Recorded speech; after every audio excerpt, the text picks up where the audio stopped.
Hola chicos, bueno, vamos a continuar.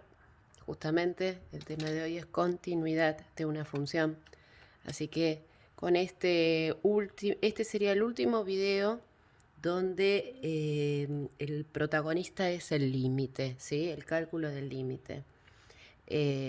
Así que bueno, con esto estaríamos cerrando toda esta parte de estudio de funciones a partir de la continuidad y las asíntotas. Van a ver que está relacionado con las asíntotas, por eso lo había dejado hasta este momento. Bueno, vamos a hablar de la continuidad de una función. En principio decirles que existe una gran material sobre el estudio de funciones continuas, muchísimos teoremas, mucha gente que ha estado trabajando y estudiando las funciones continuas, ya que son muy interesantes de estudiar y han dejado mucho conocimiento en el trabajo de las funciones, todo lo que tiene que ver con la continuidad de una función, desde el teorema de Bolzano, famoso teorema de Bolzano, hasta los teoremas de Fermat, de Weierstrass, bueno, muchísimos matemáticos que han trabajado con las funciones continuas y muchas aplicaciones que tiene este conocimiento. Obviamente, nosotros en el nivel en el que estamos trabajando no profundizamos tanto, pero bueno, les cuento esto porque en algún momento, tal vez en sus futuras carreras universitarias, se recuerden de este videíto. Bueno, comencemos. La idea de que una función es continua intuitivamente se puede definir como aquella función que puede ser dibujada sin levantar el lápiz de la hoja, que puede ser graficada toda su trayectoria sin levantar el lápiz de la hoja. Así que si eso nos pasa, estamos frente a una función continua. Ahora, las que yo estoy mostrando aquí justamente son lo contrario, son funciones discontinuas, ¿sí? Vamos a ver en cada una las características que tiene. Observemos en el primer gráfico, ¿sí? La función tiene como dos ramas, ¿sí? Fíjense que hay un punto lleno en x0, pero no coincide este punto con la otra rama, ¿está bien? Entonces lo que vemos es una discontinuidad. Obviamente, si yo quisiera graficarla, tendría que levantar el lápiz de la hoja para hacer el siguiente trazo. ¿Se ve? Entonces, está definido el valor x0, pero no coinciden ambas ramas. Vemos esta también, es una función discontinua. Tiene lo que yo le digo un agujerito, ¿sí? Está como perforada la función. Ese recorrido yo tengo que levantar el lápiz de la hoja y vuelvo a continuar. Sin embargo, x0 existe, ¿eh? Fíjense, está acá arriba, pero está discontinua la gráfica de la función. Estas son las ya conocidas funciones que tienen asíntotas verticales, ¿sí? Tenemos una asíntota vertical, fíjense, una rama tiene un comportamiento asintótico, pero la otra no. Sin embargo, tengo una asíntota vertical, ¿sí? Aunque solamente una sola rama se vaya pegando, como digo siempre, hacia la asíntota, no importa, esto es una asíntota vertical. Y la más habitual, la que podemos llegar a ver habitualmente, que es también, tiene una asíntota vertical en x0 y tenemos dos ramas que se van pegando, una en el más infinito, la otra en el menos infinito, pero bien, es una asíntota vertical. Entonces, lo que tenemos que observar para que una función pueda ser declarada continua es que en todos los puntos de su dominio se cumplan estas tres condiciones. Y ahora vamos a dar la definición formal. Una función f de x cualquiera es continua en un punto x0 también cualquiera, ¿sí? En un punto cualquiera que yo defina, ¿sí? Del conjunto de los reales del eje x, ¿está bien? Es continua en un punto x0 si y solo si se cumplen las siguientes condiciones. La primera condición, que exista f de x0. Obviamente, lo que estoy diciendo es que x0 pertenece al dominio de la función. Si x0 no pertenece al dominio de la función, Bueno, ya está, no podemos seguir. Ya sabemos que en ese lugar hay una discontinuidad. Segunda condición, que exista el límite de la función cuando x tiende a x0. ¿Qué significa esto? Recordemos, un límite existía si y solo si los límites laterales existían y coincidían. Estoy yéndome unos cuantos trabajos hacia atrás. ¿Sí? Tenían que coincidir los límites laterales para yo poder decir que existe el límite.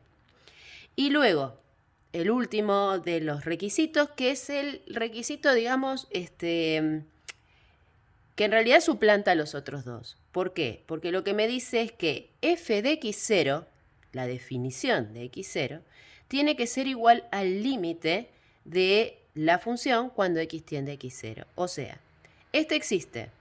El punto 1 se cumple. Punto 2 se cumple. En el punto 3 le exijo que el 1 y el 2 sean iguales. ¿Sí? Que lo que se cumplió acá y lo que se cumplió acá sean iguales. ¿Se entiende? Entonces, por eso decimos que este tercer requisito, en realidad, da por sentado los anteriores. Bien, de acuerdo a que se cumplan o no se cumplan alguna de estas condiciones, vamos a dar una clasificación de discontinuidades, ¿sí? O sea, todas estas funciones que vimos acá son todas discontinuas, pero ¿son igual de discontinuas? No. Lo que se hace es clasificar las discontinuidades para conocer un poquito más cuáles son sus condiciones. Recordemos, no siempre vamos a tener los gráficos, ¿sí? La idea es trabajar siempre desde el punto de vista analítico. Obviamente, en un primer acercamiento a la continuidad de las funciones necesitamos ver gráficos. Bien, entonces, de acuerdo a que éstas se cumplan o no, si se cumple una o la otra no, bueno, de acuerdo a eso vamos a definir las discontinuidades. Y una última cosa, que una de estas tres condiciones no se cumpla, ya significa que la función es discontinua. Si una de ellas no se cumple, la función es discontinua. Bien, miremos entonces el primer gráfico. Pensemos, ¿existe f de x0? En este caso, yo miro el gráfico, x0 está aquí, f de x0 existe, ¿sí? Está definido, fíjense que lo marco con un punto lleno, ¿sí? Entonces, voy a decir que existe f de x0. La primera condición se está cumpliendo, se verifica. Veamos la segunda condición. ¿Existe el límite de f de x cuando x tiende a x0? Recordemos, para que exista, tienen que cumplirse los límites laterales coincidir. Bien, miremos el gráfico. Si yo vengo por la izquierda de x0, tiendo a f de x0.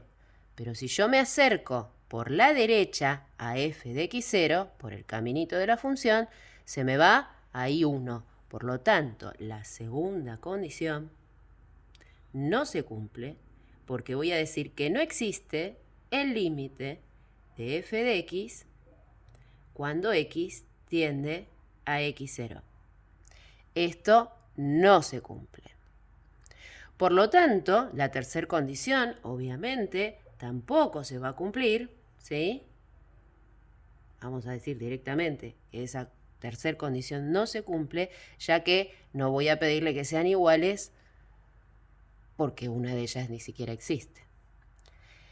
¿Qué tipo de discontinuidad se define en esta situación? Es una discontinuidad que llamamos de discontinuidad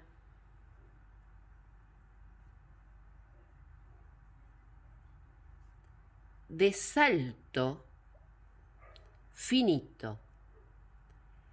¿Qué significa el salto finito? Que es un salto que se puede medir. Fíjense, de una rama a la otra tengo un salto, ¿sí? Finito, o sea, medible, cuantificable. ¿Se entiende? Vamos al segundo gráfico. Pensemos de vuelta las tres condiciones. La primera, ¿existe f de x0? Sí existe.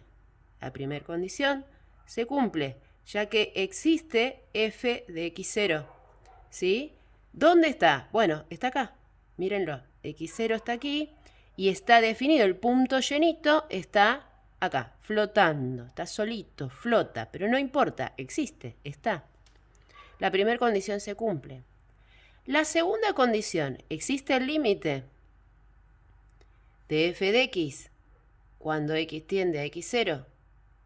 Sí, existe. ¿Por qué? Porque si yo vengo por la izquierda, voy a y1. Y si vengo por la rama de la derecha, acercándome siempre a x0, ¿sí? También voy a y1, ¿sí? Entonces existe este límite y es igual a y1. Y este existía y era igual a f de x0. ¿Está bien? Entonces este también se cumple. Pero cuando voy a la tercera condición, ¿qué está pasando? Veo que f de x0 es distinto de y1. Entonces, voy a decirlo, f de x0 es distinto de y1, entonces no se cumple la tercera condición. Observen, al no cumplirse la tercera condición, lo que decimos es que esta es una discontinuidad evitable. ¿Por qué evitable? Bueno, porque ahora en un ejemplo más analítico lo vamos a ver mejor, ¿sí? Este puntito se podría correr, o sea, el operador, el que trabaja con esta función, vaya a saber qué estaría haciendo con esta función, pero podría, si quisiera, definir este punto que está colgadito ahí flotando, definirlo en este lugar y entonces en ese caso la función sería continua. Es lo único que habría que hacer para salvar esta discontinuidad. Bien. Les propongo a ustedes ahora que piensen las tres condiciones en los dos gráficos que nos quedan, ¿sí? Estos dos gráficos, ambos los dos, tienen una asíntota. Entonces, estas definiciones, para estas discontinuidades, obviamente ya saben que son discontinuas, ¿sí? Lo que vamos a decir es que el tipo de discontinuidad es de salto infinito. En ambos casos, o sea, siempre que se topen o que se encuentre con una asíntota vertical, el tipo de discontinuidad va a ser de salto infinito. Pero los invito a que ustedes piensen en estas situaciones, a ver si se cumplen o no se cumplen las tres condiciones que tenemos.